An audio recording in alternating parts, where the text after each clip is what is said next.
Navigating the course in myITLab is straightforward.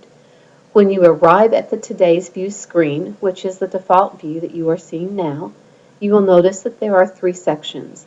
The Notifications panel on the left, which will alert you if new grades are available or if there are unread messages or action items that require your attention.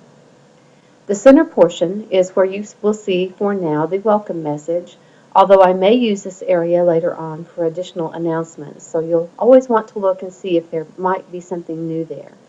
Additionally, as is pointed out by this block and arrow, there is an announcements section, an announcements window, that you will also want to check frequently. Sometimes I don't have room for all of the announcements that I need to place in this area. So watch here and see if there's something new that you have not seen before, and if there is, click on it to read it. For example, right now you see that I have an announcement advising you not to use the library computers.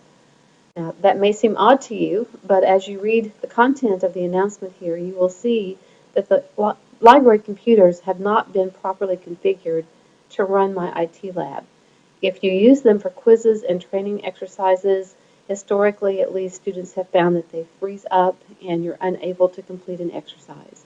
Now, I'm sure that none of you want to start something and then have it lock up and have to start it over. So to avoid that, simply avoid using those computers when you do myITLab assignments. The computers in the CEIT labs are configured properly to work with myITLab, and you should have no problems as long as you use those.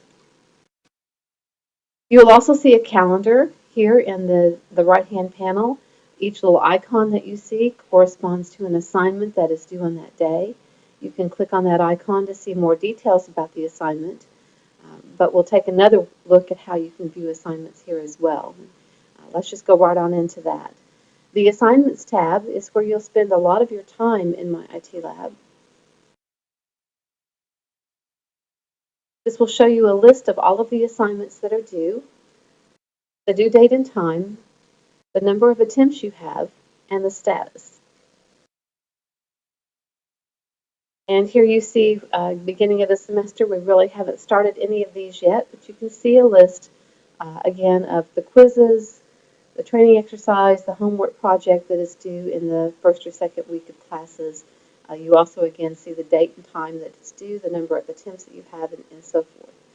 Important to note on training exercises, you see there is a due date and time, but no number of attempts is listed.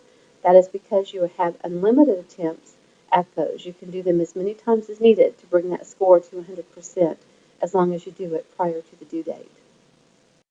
To open an assignment, you would simply click on it.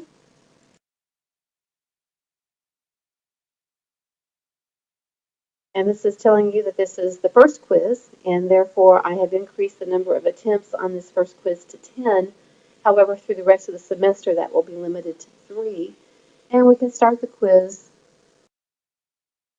very simply, and we can roll through and take a look at all of the questions. You can see there are 40 questions. This is a long quiz, testing you basically on the syllabus.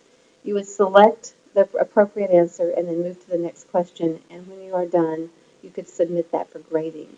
You can also save for later if you have completed only a portion of the quiz and don't have time to do it all in one sitting. Then when you come back to the quiz later, your work that you completed prior to clicking the Save for Later button will be saved. Now we're just going to go ahead and submit this for grading, even though I didn't answer any questions, and we'll get a big fat 0. But let's go ahead and do that and see what happens here. Finish.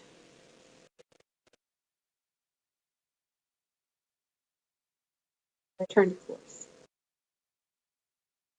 Now you can see my score showing up here next to the assignment with an option to try again.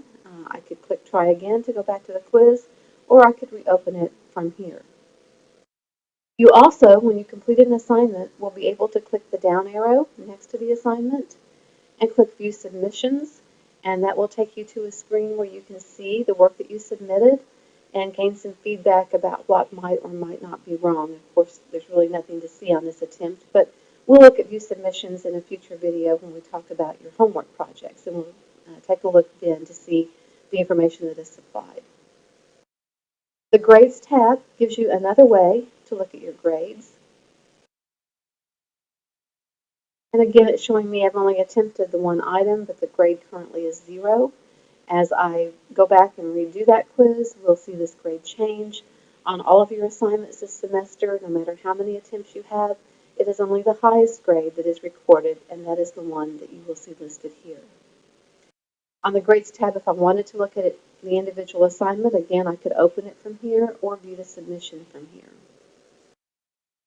Another tab that you will use is Course Materials.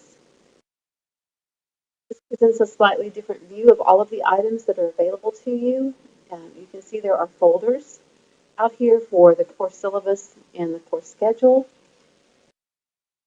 And when you go here, you'll find links where you could open those documents to take a look at them or download them and print them, whatever you might wish to do.